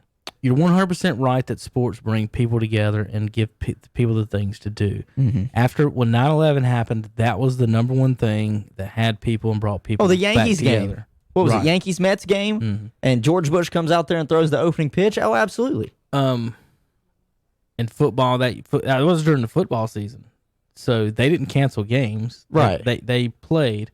I don't remember folks went to games that Sunday and the weeks. Oh, I know. I just know that the iconic moment was when George Bush was at the Yankees game. And the weeks afterwards, where you would go to games and things, and you're like, is someone going to attack the stadium? Is this going to lead? You always wondered if that was going to lead to more, if it was just over. Mm-hmm. But at no point did we do what we're doing now. And you can't catch terrorism. You can't. No. You can't. It's not like a disease. And this The problem with this, Hunter, is that at some point we say the nation has to go and the world has to go back to functioning the way it's been built and made to. The fact the matter is, the biggest problem is we have to decide when that is. Mm-hmm. It's not like there's going to start being no deaths, right? It's not like there's going to start being nobody that gets it. No, I'm sorry. It was ceremonial first pitch of Game 3. So when we World Series, what I'm saying, playoffs. So what I'm saying is that we're going to get to a point where we have to say we can live with this out in the world because we're not going to get rid of the disease. We live with 40,000 people die of flu every year. If we're going to live with that, there's only been 1,200 people die of this in America. So do we just draw the line at 40,000? Is that the numbers? And we're going to say, all right, now we're used to it. It's okay. We can just do, like, there's the line. Right. At some point, we, the governors, the president, the medical, everybody together at some point has to say, this is, it's either as bad as it is, and we don't want to even be in the same room or around people because we're going to get it. And as soon as you get it, you're going to die. And that doesn't seem like that's what's happening. So what I'm saying is, we've got to find a happy place to get back to sports. So my what I'm getting at is my issues. So with the basketball, well, each team has 12 people. Right. Then you have trainers. Yep. Plus coaches. Mm-hmm. Any NBA execs. Now, are you going to do no media, just the TV stations? Who's going to be allowed in whatever small building you have? Right. So you suddenly go from there's only 10 people on the court to now we got 50 people. Mm-hmm. So is that okay to have 50 people in the same room together when you just told us it's not? And then I just watched a commercial on TV. It said, give blood now. I'm not a doctor. Yeah. You're not a doctor. No. But if you can tell me I can't be in the same room with someone, but I can give them my blood. Right. I don't know how that makes sense. But what I'm saying is to the layman, that should make a damn lick of sense. No, that's not. I can't get near you, but you want my blood? You can have all the blood. I'm pretty sure that's how we spread diseases more. Right? But okay. Step one in not spreading diseases is sharing blood. I don't know. I think so. You see what I'm saying is that I see exactly what you're saying, and that's what leads to: are we going to be in an isolated place, an NBA city, or somewhere else? What makes those decisions as far as when we get back to normal, as compared to other diseases and other things? Saturday morning sports talk. I just had it on my phone. I can pull it up today and find out today's numbers. But Saturday, and it'll probably be easier if I just do today's. What time did we start Saturday? It was 8 a.m. I think by 9 a.m., Hunter, there was 10,000. This is it. There were 10,000 people that had died already on Saturday of hunger.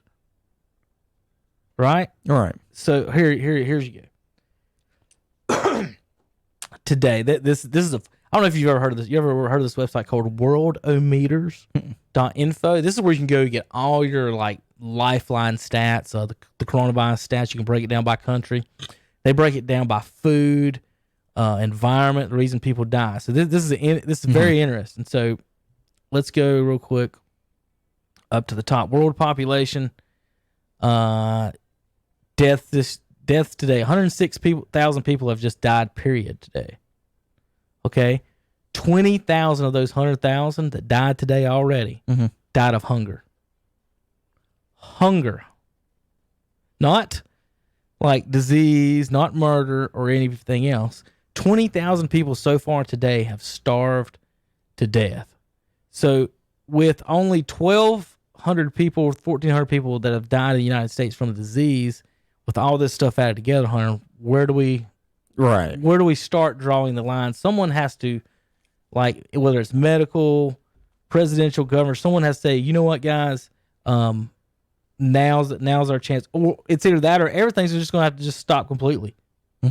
And I don't know how we're going to judge that. Like you're talking about Cuban and everything. So, what do you think as far as looking at that? Like who do you say?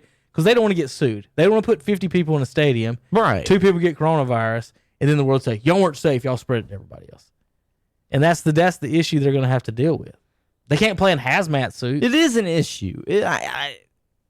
To me, there's no getting around it. But then you're playing into the fear factor. Mm-hmm. You're playing into fear. Right. And to me, that was the biggest thing after 9/11 is live your life. Everybody, that was the thing. Live your life. Don't be afraid of terrorism. right. To me, be an American. to me, this is achievable though. Mm-hmm. Because if you have it in a location that's a controlled environment, Mm-hmm. and you have a centralized medical staff who will be trained if somebody does contract it. Mm-hmm. You know, So I think it's doable. You just have to have everything in place to act upon it if it does happen. I think the golf and the NASCARs should. They can do they it can do because it they're before anyone else. outside. They're outside. Also, the NASCAR drivers aren't rubbing up against each other. No. They're not touching each other. The only thing is there'd be no fans. The only people But- really touching anyone or near each other is the crew members, and they're covered completely Yeah. for the most part, head to toe. So, all right. So Hunter, in the United States, 3,000 people have roughly died from the coronavirus. All right. If 20,000 people have died today from hunger, Mhm. let's do the quick math. 31 days in January, 29 in February this year, 60 days. This is day what? 30th? Today the 30th? Today is the 30th. So there's 90 days. Do 90 times 20,000. 180,000 people have died. Is that right? 9 times 20. No, that's 1.8 million people have died in this country already from hunger, and 3,000 from the virus. So we got people starving in the streets every day, and we shut down the country, over the virus. And like I said, neither one of us are experts or that, but that's what these people, the NBA, NFL, everyone is going to have to weigh when we start saying you're going back to do this or you're going to do this, and we're going back to normalcy. Right. Is you have to weigh those numbers at some point. Yeah, and I can see that. It's just, to me, it's doable. Mm-hmm. I think them getting the league back on track is doable. And personally, I think it's something that they need to try and push forward to try and get started. And I'm not just saying that as a sports fan, but at the same time, it's more of like a kind of like a glimmer of hope. If they can get back started and they can get going, why can't we? You know what I'm saying? It's almost like a domino effect. Someone has to do it and start it, Hunter, and just go. one of the drugs that is looking like it might be successful is a malaria drug. Well, already now remember what I said, how many people have died from this drug and it's being treated with the malaria drugs. Mm-hmm. 75,000 people have died this year from malaria. Yeah. So the drug that treats malaria treats this one better than actual malaria, and we're not shutting down the country over malaria. So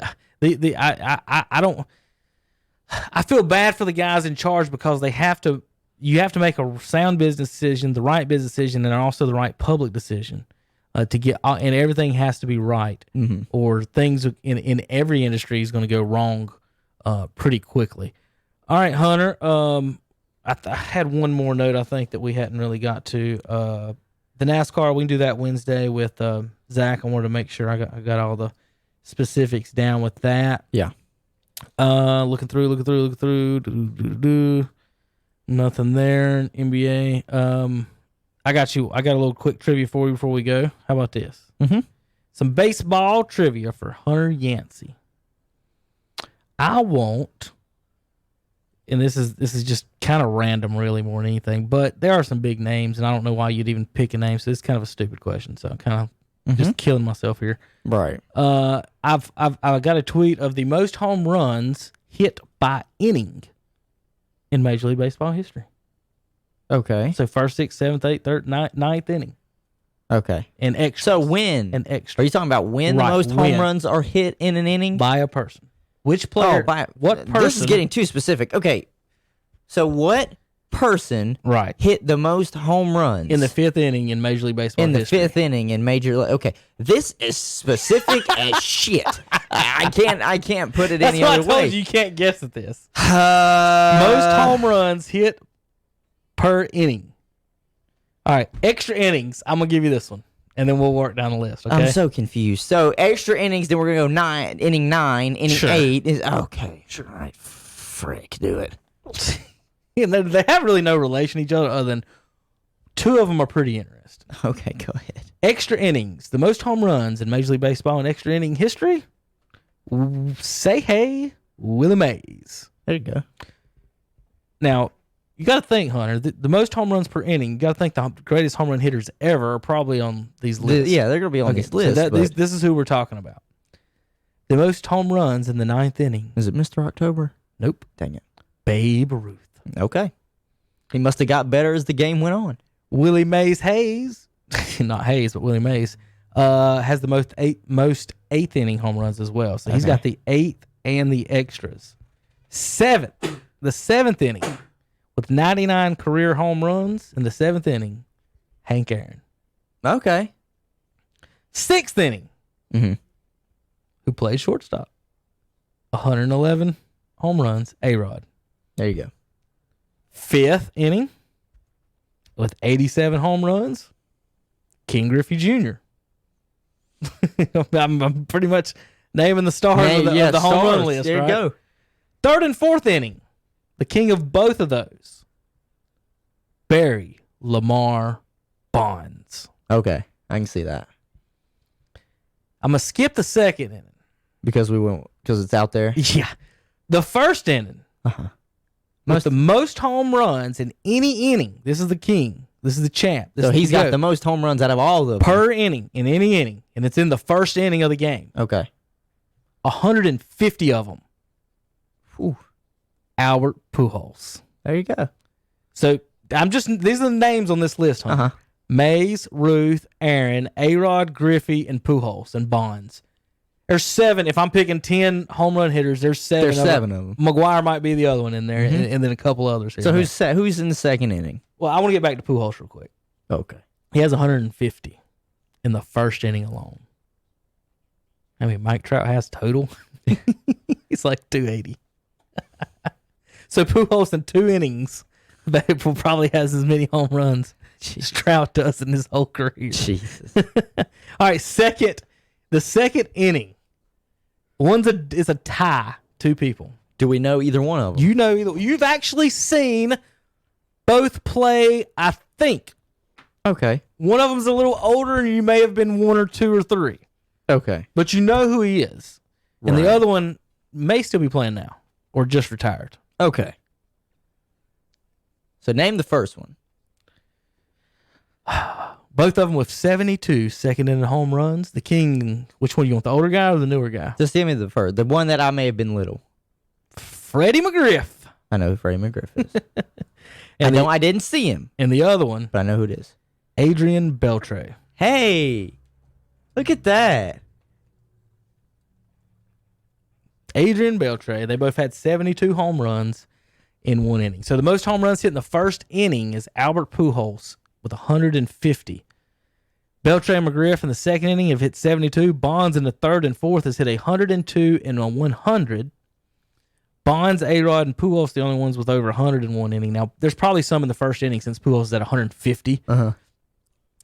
Griffey with 87 in the 5th inning. A-Rod with 111 in the 6th. Hank Aaron in the 7th. Willie Mays in the 8th with 99 and 91. Babe Ruth 56th in the 9th. And Willie Mays with 22 extra inning home runs in his career.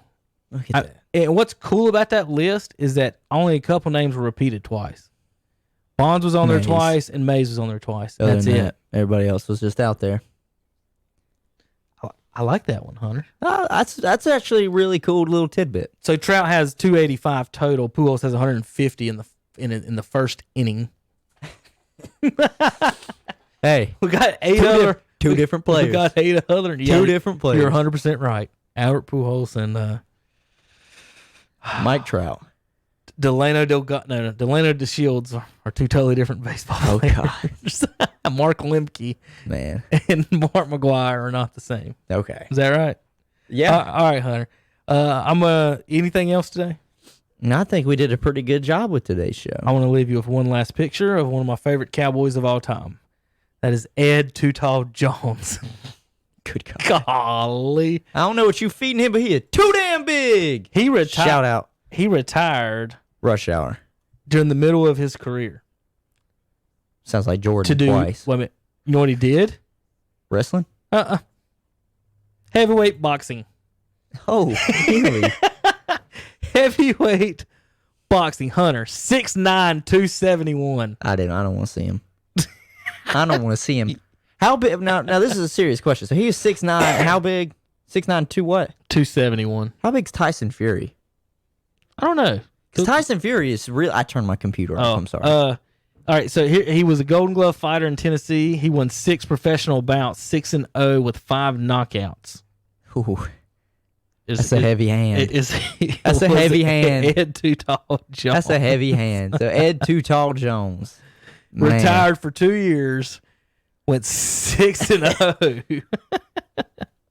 I'm going to pull this picture up for the folks at home before we get out of here. That's a big one. Good Lord. That's a heavy hand. 5 knockouts out of 6 fights. That's a heavy hand.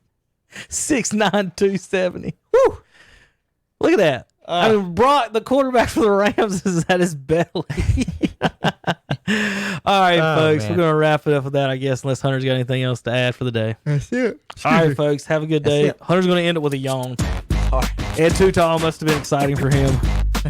Honestly, Hunter, I cried when he really retired. 1987, something like that.